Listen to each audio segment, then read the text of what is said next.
मसाइब और आलाम हर कौम पर, हर तबके पर, हर मकतबा फ़िक्र पर आते रहते हैं। इस तरह लोगों के नज़रियात, अकायद, ईमानियात के तकाज़े मुख्तलिफ होते हैं। इसी तरीके से जब कोई मसाइब आते हैं, मुश्किलात आती हैं, तो लोगों के सोचने के अंदाज भी मुख्तलिफ होते हैं। एक आदमी दहरिया है, वो अल्लाह तबारक व तआला की ज़ात का ही माज़अल्लाह मुनकर है। वो जब मुसीबत के वक़्त सोचता है तो उसका अंदाज़े फ़िक्र और होता है। वो समझता है सारा कुछ खुद बना हुआ है, खुद से इंसान ने माज़अल्लाह चीज़ों को देखा है और खुद से इंसान ही कोशिश करेगा तो ये चीज़ें ठीक होंगी। क्योंकि वो दहरिया है, वो अल्लाह तबारक व तआला की ज़ात का मुनकर है, उसका अंदाज़े फ़िक्र और होता है। एक आदमी मुशरिक है, अल्लाह के साथ शिर्क करता है, तो उसका भी सोच का अंदाज और होता है, जो कि वो मुशरिक है माज़ अल्लाह ताला। लेकिन जो मुसलमान है, जो साहिब ईमान है, जो नबी पाक अलैहिस्सलाम का कलमा पढ़ता है, उसका ये अकीदा है कि मुझे जो खैर पहुंचती है तो वो भी मेरे रब के फजल से पहुंचती है, और मेरी तरफ अगर कोई मुसीबत आती है तो अल्लाह की हिकमत के तकाज़ों के तहत आती है।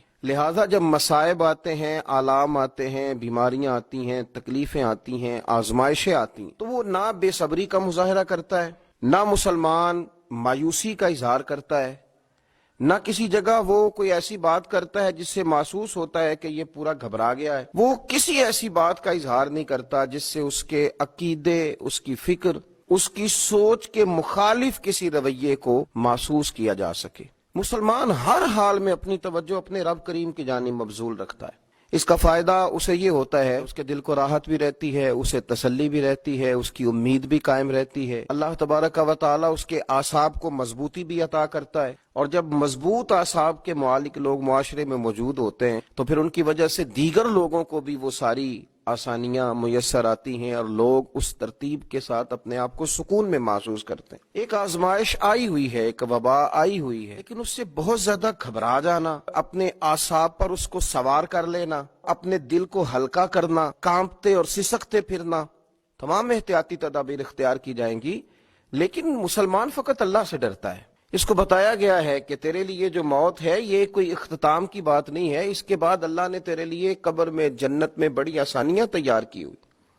तो एहतियात जरूर की जाएगी, असबाब जरूर तलाश किए जाएंगे, लेकिन घबरा जाना, डर जाना, अपने ऊपर चीजों को तारी कर लेना, ये किसी दहरिये मुशरिक की सोच तो हो सकती है माज़अल्लाह, लेकिन ये अहले ईमान की सोच नहीं है। अहले ईमान तो दुनिया में सूरत खुर्शीद जीते हैं, इधर डूबे तो उधर निकले, उधर डूबे तो इधर निकले। और नजर जिनकी खुदा पर हो वो लोग फिर घबरा जाएं।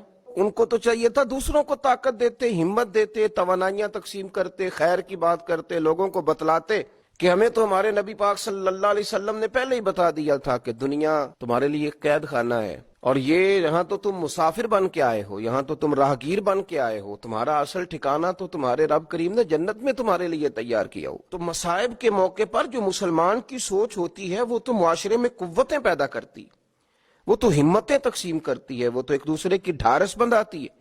कुरान मजीद फुरकान हमीद सूरह तगाबुन की आयत नंबर 11 में अल्लाह करीम ने फरमाया, मा असाब मिन मुसीबतिन इल्ला बिइज़्निल्लाह, फरमाया किसी को कोई मुसीबत नहीं पहुंचती मगर अल्लाह के अमर के साथ, अल्लाह के हुक्म के साथ, अल्लाह की हिकमत के साथ। ये मुसलमान रासिख कर ले बात अपने सीने में, इल्ला बिइज़्निल्लाह, मुसीबत नहीं पहुंचती मगर अल्लाह के इज़्न के साथ, उसकी हिकमत के साथ। और फरमाया वमन युमिन बिल्लाहि यहदी कल्बा, फरमाया जो शख्स अल्लाह पर ईमान रखता है अल्लाह उसके दिल को हिदायत बख्श देता है, उसके दिल को फिर तसल्ली हो जाती है, उसे महसूस होता है कि ये आजमाइश मेरे अल्लाह की तरफ से आई, और जब तक मेरा रब चाहेगा ये आजमाइश रहेगी, फिर जब वो फजल करेगा तो ये दूर हो जाएगी, आसानियां कर देगा। मुस्लिम शरीफ में हजरत सुहैब इब्ने सन्नान रूमी रदी अल्लाह तआला अन्हु की हदीस है। जरा इस हदीस की खूबसूरती को मुलाहजा फरमाइए। नबी पाक सल्लल्लाहु तआला अलैहि वसल्लम ने फरमाया, मोमिन का मामला भी बड़ा ही अजीब है, और मोमिन का हर मामले में नफा ही नफा है। या रसूल अल्लाह सल्लल्लाहु तआला अलैहि वसल्लम क्या माना? तो हुजूर फरमाने लगे, अगर अल्लाह मोमिन को नेमत दे तो वो शुक्र अदा करके रब से अजर पा लेता है, अगर अल्लाह मोमिन पर आजमाइश डाले तो वो सब्र करके अल्लाह से अजर पा लेता है। तो मोमिन का तो हर मामला खैर का है, घबराए नहीं, डरे नहीं, मुकाबला करें और اپنے آپ سے مقابلہ کریں، اپنے دکھ سے مقابلہ کریں، تکلیف سے مقابلہ کریں، باقی اللہ کی تقدیر کے معاملے میں کوشش کریں کہ اللہ امت کے لیے آسانی کرے، رحمت کریں، لیکن خوف نہ کھائیں۔ مسلمان ڈرا نہیں کرتا، مسلمان تو صرف اپنے رب سے ڈرتا ہے، وہ ان آزمائشوں سے ڈرا نہیں کرتا۔ ہر چیز کو اپنے رب کریم کے سپرد کر دیں۔ جو لوگ اپنے اللہ رسول کے حوالے اپنے آپ کو کر دیتے ہیں، رب رسول انہیں ضائع نہیں کیا کرتے، ان پر فضل فرمایا جاتا ہے، ان پر کرم کیا جاتا ہے۔ اللہ اس بات کو سمجھنے کی توفیق عطا فرمائے۔